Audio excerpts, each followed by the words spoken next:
Graça e paz, família. Espero que estejam todos bem na graça do Senhor. Vamos rapidamente falar sobre libertação. E neste caso, eu refiro-me a alguém ser liberta de um espírito maligno através do processo da oração. Amém?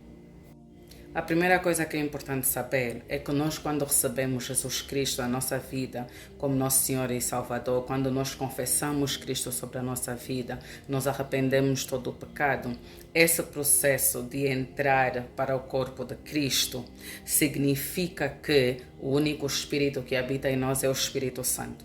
O que significa que um espírito maligno não pode possuir-te, mas através do pecado, um espírito maligno pode atormentar a tua vida, pode manipular a tua vida, pode causar danos na tua vida, tanto pessoal, espiritual, físico, emocional, financeiro.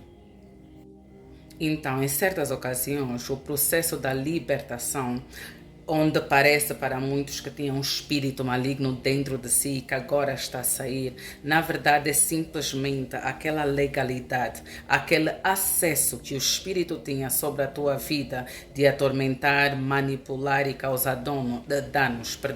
Esse acesso é cortado. Amém?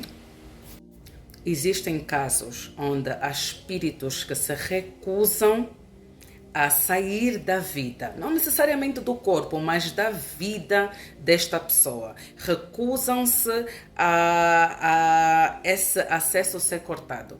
E aonde é que está a autoridade para eles poderem fazer isso? A autoridade foi dada pela pessoa através do pecado. Deixa eu tentar explicar de uma forma mais fácil de entender. Pensa no reino de Deus como um tribunal. E o papel do inimigo, o acusador, por isso é que o nome dele é acusador. O papel do acusador é acusar-te. Para o acusador, que nesse caso é o inimigo, Satanás, o nome que tu quiser chamar, para o acusador poder ter acesso à tua vida, pois ele precisa de permissão para ter acesso à tua vida, ele precisa de apresentar provas ao Senhor para poder ter legalidade. A legalidade é o acesso. Como é que ele consegue isso? Através do teu pecado. Então, quando o inimigo não consegue ter acesso à nossa vida através do pecado, o inimigo começa a tentar causar situações à nossa volta que possam nos influenciar a pecar. E assim que nós pecamos, o inimigo pega esse pecado como acusação, leva perante o Senhor e diz: essa pessoa cometeu esse pecado. Por causa desse pecado, ela agora tem legalidade para poder agir na tua vida. A razão que muita gente pede perdão pelos seus pecados, mas o inimigo ainda tem esta legalidade sobre a sua vida, é porque a pessoa pediu perdão, mas não se arrependeu. Porque arrepender-se é um ato que espiritualmente é reconhecido como mudar de caminho. Arrepender-se de um pecado significa que você já não faz esse pecado. É assim que é lido. Não interessa quantas vezes você fala: eu me arrependo de fazer isso. Mas se você continua a fazer isso, mesmo que se sente arrependido, se o seu sentimento não traduz em atitude, este pecado ainda tem legalidade sobre a sua vida, o que significa que o inimigo pode usar esse pecado para poder atormentar a tua vida. Existem pessoas que a sua libertação é super simples. Na verdade, ela praticamente já aconteceu, pois a pessoa já se arrependeu do seu pecado, a pessoa já renunciou ao pecado, a pessoa já pediu perdão ao Senhor, a pessoa já perdoou também aqueles que o fizeram mal, porque não perdoar também é uma legalidade ao inimigo. Então, quando a pessoa vai até a igreja, é só o último ponto onde um homem ou uma mulher de Deus ora por essa pessoa e amarra esse espírito e pede que o Senhor venha levar esse espírito de volta. O processo é super simples. Mas há outras pessoas, e o que é que acontece? Ainda estão no pecado. E durante o processo de libertação, eles não renunciam ao pecado. Ainda têm a falta de perdão no coração. Ainda estão com o coração apertado sobre certas pessoas. Então, esse espírito, por causa dessas atitudes e sentimentos, eles podem continuar a agarrar-se a essa pessoa. Ou o que pode acontecer é que naquele momento o espírito é expulso, mas ele depois tem a legalidade para voltar, porque encontra ainda todos esses fatores na vida dessa pessoa.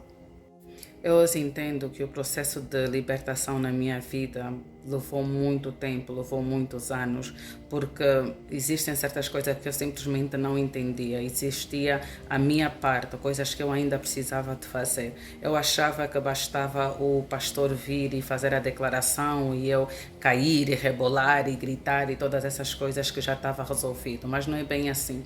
Hoje eu entendo, por causa desse entendimento, que várias vezes depois de eu ser liberta, as atitudes que eu tinha abriam a porta para o inimigo poder voltar a ter acesso à minha vida e voltava com mais sete e as coisas ficavam ainda piores.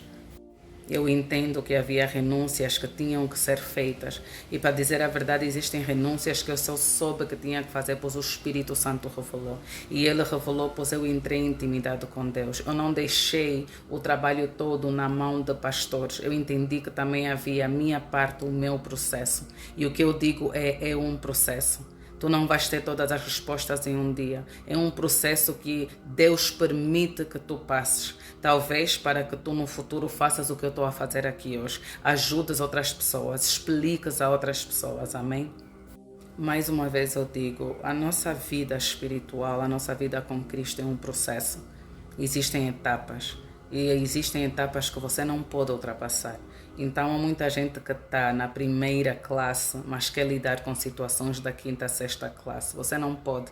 Você vai ter que passar pela segunda, terceira e quarta, para que quando você chegar na quinta e na sexta classe, você tenha a base necessária para saber lidar com as informações. Assim, até em termos de entender, de perceber, de digerir esse tipo de informações. Amém? Eu quero terminar esse vídeo dizendo o mais importante. Nada do que eu disse muda o fator mais importante da nossa vida como cristãos, que é a vitória de Jesus Cristo na cruz do Calvário. Nada do que eu falo aqui muda o facto que Jesus Cristo é ressuscitado, está sentado à direita do Pai, que o nome dele está acima de todos os nomes. Amém? E nada do que eu falei muda o facto que Deus tem a última palavra. Não há nada que o inimigo possa fazer sem o conhecimento ou autorização de Deus. E o que várias vezes parece sofrimento hoje é um processo para nós podermos sermos libertos totalmente.